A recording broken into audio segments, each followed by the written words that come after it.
काय फळ आहे? म्हणजे काय म्हणतात? अंजीर. अंजीर आहे. चला सॉफ्ट खाल्लं. तर आत्ताच आम्ही ऍक्च्युली त्यांच्याविषयी बोलत होतो की आम्ही काहीतरी खायला जाऊया, आणि खायला गेलो तेव्हा बघितलं की महावीर नगर मधले ऑलमोस्ट सगळे स्टॉल एकदम पाडलेले होते. आणि काही लोकांना मला वाटतं फ्रेंच फ्राईज वगैरे असं काहीतरी खायचं होतं. तिचा आवडता कॉर्न डॉग आहे, ते खायचं. महावीर नगरला हे सगळं कॉमन मिळतं. म्हणजे अशा गोष्टी मिळतात महावीर नगरला की तुम्हाला साधारणतः बाकी दुसरीकडे कुठे मिळेल, आणि सगळं व्हेज असतं. आणि आम्ही तेच म्हटलं आज ट्राय करूया, जाऊ तिकडे. आणि तेच आम्ही त्यांच्याविषयी बोलत होतो की मग तुझा कॉर्न डॉग मिळाला नाही तर काय करूया आता. मग आता तन्वी म्हणाली कॉफी पिऊया आणि घरी जाऊया, घरचं जेवण जेवूया आज.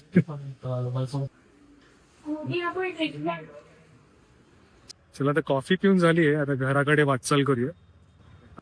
कारण लवकर घरी पोचलो तर जेवायला मिळेल, तर आई बाबा ओरडतील आपल्याला.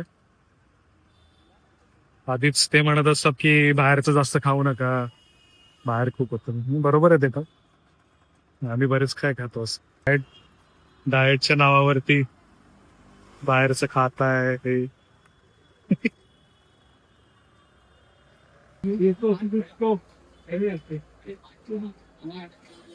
समोसा, समोसा खा. घेतलं का, किती घेतलंय?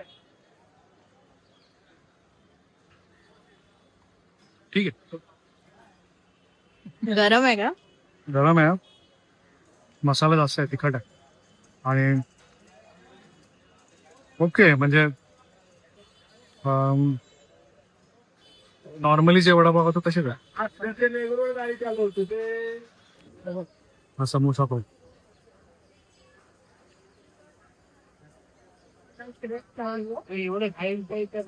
तुम्हाला चांगलं मस्त मजा येते का. एक्सपेक्ट होतं तसंच, तुलाही आवडेल. मित्रांनो, आज आम्ही गेलो होतो बोरा बाजारला. अर्थातच बोरा बाजारला आमची काहीतरी शॉपिंग बाकी होती. आज आम्ही माईक घेतला आहे, तुम्ही बघू शकता. होलीलँडचा माईक घेतला आहे आज. म्हटलं एक एक गोष्टी हळूहळू पूर्ण करूया. आणि आज माईकची फार गरज होती आम्हाला, कारण पहिल्या व्हिडिओमध्ये आम्ही जेव्हा शूट केलं तेव्हा आम्हाला बराच नॉईस डिस्टर्बन्स वगैरे येत होता, आणि व्यवस्थित आम्ही चांगला बनवू नाही शकलो असं आम्हाला वाटतं. बाकी तुम्ही सांगा आम्हाला कसा होता तो. बट आय होप की तुम्हाला आवडला असेल पहिला व्हिडिओ. पण आम्ही नक्की प्रयत्न करतो की दुसऱ्या व्हिडिओमध्ये आम्ही काय काय चेंजेस आणू शकतो, अजून लोकांना चांगल्या पद्धतीची, चांगल्या क्वालिटीची देऊ शकतो. आणि आत्ताच आमची जस्ट शॉपिंग झाली आहे. अर्थात आम्ही, शॉपचं नाव काय होतं आपल्या, BM, मला वाटतं BM ऑडिओ, फेमसच आहे तो. आम्ही डिस्क्रिप्शनमध्ये टाकतो खाली की शॉप कुठचं होतं ते. पण तो खूप चांगला शॉप होता, त्याने बरेच सजेशन दिले आम्हाला चांगले. जसे जाणकार आहे, चांगला जाणकार आहे. त्याने आम्हाला बऱ्याच गोष्टी सांगितल्या की कुठच्या गोष्टी करायला हव्यात, काय कुठचा माईक घ्यायचा, कुठचा कॅमेरा घ्यायचा, कुठचा ट्रायपॉड घ्यायचा, बऱ्याच गोष्टी त्यांनी सांगितल्या. अर्थातच आम्हाला पण नवीन होतं, तर आम्हाला काय एवढं माहीत नव्हतं. आम्ही पण बरेच व्हिडिओज आणि लोकांचं हे सजेशन ऐकूनच गोष्टी घेत असतो. आणि आता भूक लागली म्हणून आम्ही आता जवळ इकडे शेरे पंजाब म्हणून हॉटेल आहे, तिकडे आलो. तर आधी आम्ही जेवण, फार जुनं रेस्टॉरंट आहे, चांगलं आहे. आता किती चांगलं आहे ते आम्ही बघूया. जेवण वगैरे व्यवस्थित एक्सपिरियन्स घेतो आणि शेअर करतो तुम्हाला. असं आहे साधारण. तर चला जेवूया मस्तपैकी. आता चिकन लॉलीपॉप आपला आला आहे, मस्त उड्या मारूया चिकन लॉलीपॉपमध्ये. जाम भूक लागलेली आहे सकाळपासून. म्हटलं आज शॉपिंगला पण जाऊ. चला शेजवान चटणी घेऊया आपली नेहमीची, आणि त्याच्यात हात चांगला डुबवूया याला, आणि मस्त चावा घेऊया त्याचा. वा, खूपच कुरकुरीत आहे, मस्त आवडेल. बघ,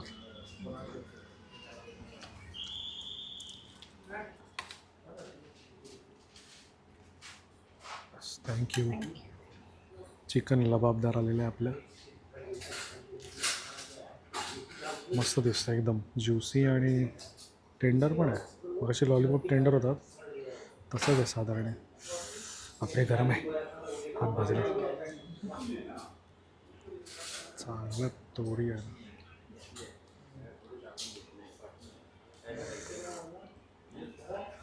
बघताय काय दिसतंय चांगलं, पण चव चांगली आहे ना, व्यवस्थित लागते. मला तरी व्यवस्थित लागते.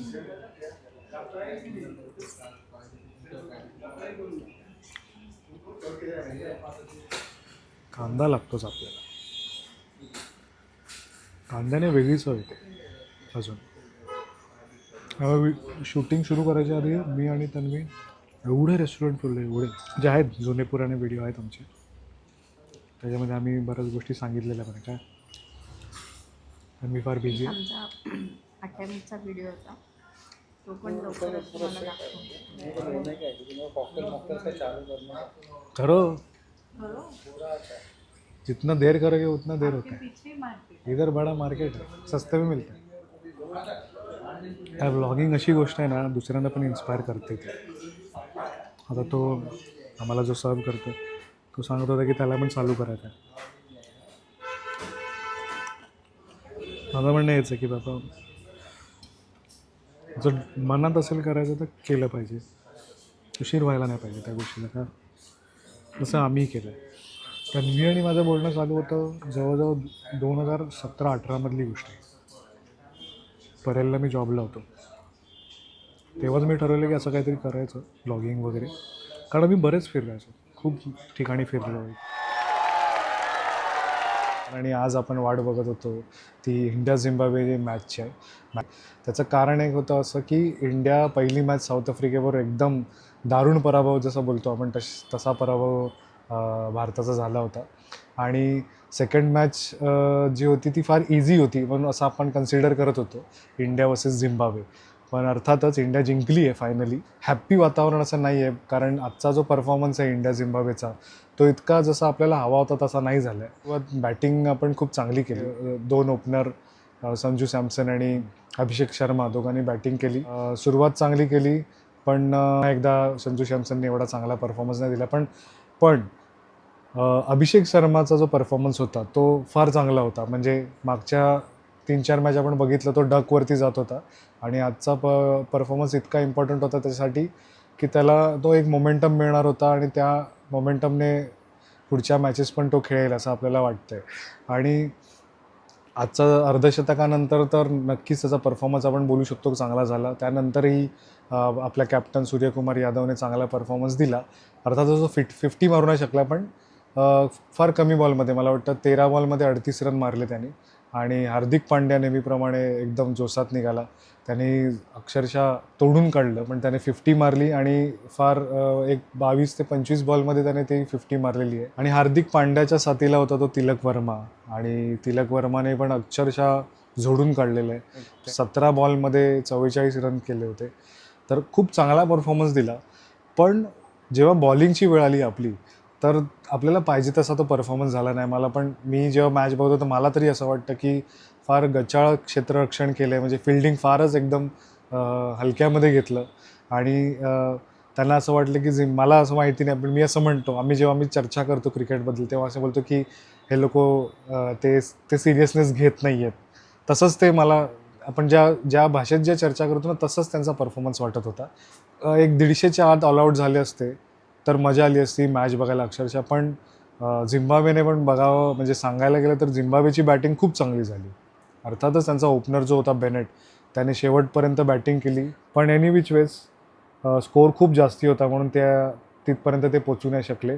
पण परफॉर्मन्स जो बघतो आपण भारताचा, तो जसा वाटायला पाहिजे तसा मिळत नाही आहे. म्हणजे बॉलिंगही आज तुम्ही बघाल अक्षरशः दुबेने तर अक्षरशः पूर्ण टीमला लेड उभे आज प्रयत्न करत होता. अक्षरशः 2 ओव्हरमध्ये त्याला 46 रन मारले, 46. अर्थात त्याने खूप नो बॉल, वाईड बॉल खूप टाकले, पण जे बॉल टाकले त्याच्यावरही त्याला 6च बसत होते. आता जर स्कोअर 256 नसता तर अर्थातच भारताचं मला वाटत नव्हतं आज काय खरं होतं. आणि ते पण झिम्बाब्वेकडनं. पूर्ण टुर्नामेंटमध्ये ग्रुप स्टेजमध्ये पण झिम्बाब्वेने खूप चांगला खूप चांगला परफॉर्मन्स दिला आणि त्यांना नाईलाजाने त्यांना सुपर 8मध्ये तो परफॉर्मन्स देता नाही आला, पण भारताच्या विरोधात त्यांनी जो परफॉर्मन्स दिला तो फार वाखाणण्याजोगा होता. आणि पण कसेही का होईना भारत जिंकलेली आहे. आता पुढची जी मॅच आहे ती आपण जे बोलतो स्फोटक अशी टीम वेस्ट इंडिज यांच्याबरोबर आहे. वेस्ट इंडिज आणि साऊथ आफ्रिकाची मॅच होती, त्याच्यामध्ये वेस्ट इंडिज हरलेली आहे.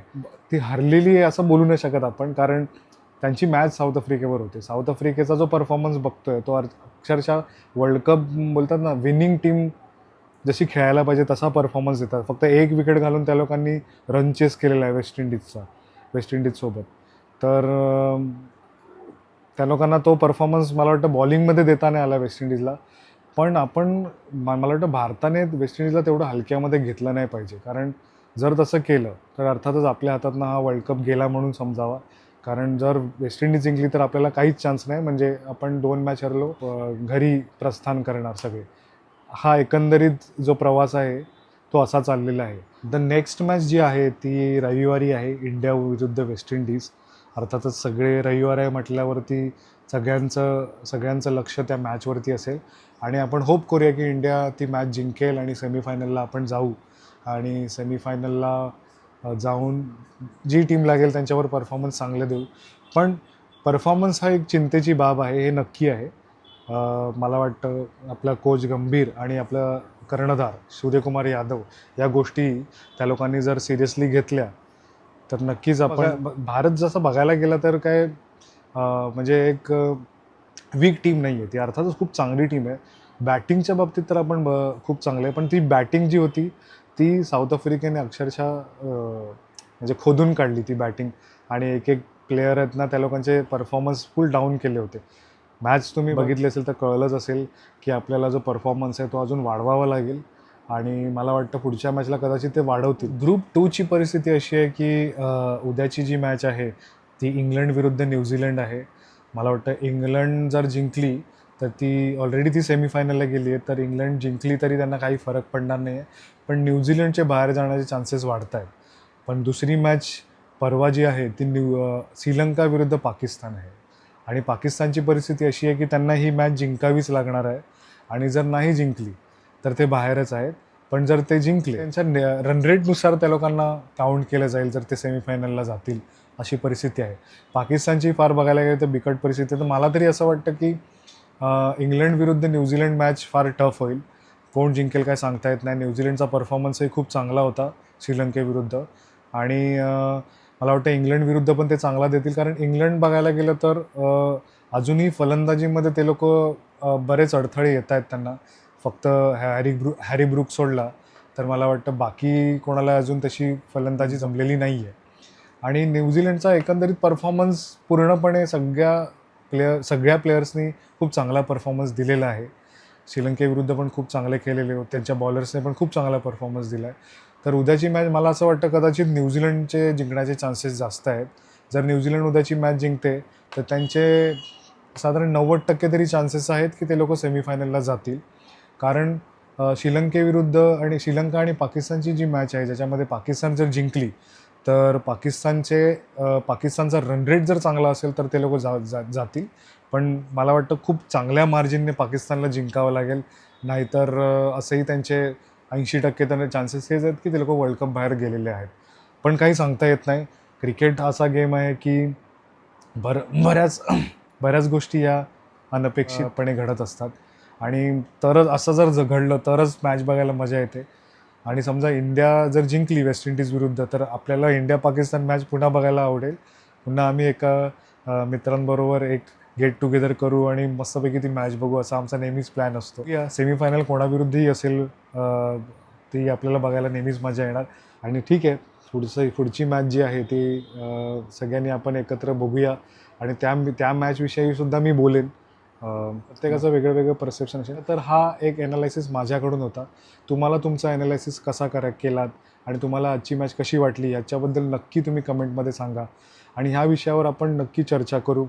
तर साधारण अशी आहे आत्ताच्या T20 वर्ल्ड कपची स्टोरी. तर तुम्ही सांगा भारताव्यतिरिक्त अशी अजून कुठची टीम तुम्हाला आवडते आणि त्यांचे वर्ल्ड कप जिंकण्याचे चान्सेस जास्त आहेत, हे मला कमेंटमध्ये नक्की सांगा. तर मित्रांनो, खेळाविषयी पण तुम्हाला जर असे व्हिडिओ आवडत असतील तर कमेंटमध्ये नक्की सांगा. तर मी अधूनमधून तुमच्यासाठी तसे व्हिडिओ बनवत जाईन. तर आजच्या व्हिडिओला लाईक करा, शेअर करा आणि चॅनलला नक्की सबस्क्राईब करा. तर पुन्हा भेटूया नवीन अशाच एका व्हिडिओमध्ये. तोपर्यंत जय हिंद, जय महाराष्ट्र.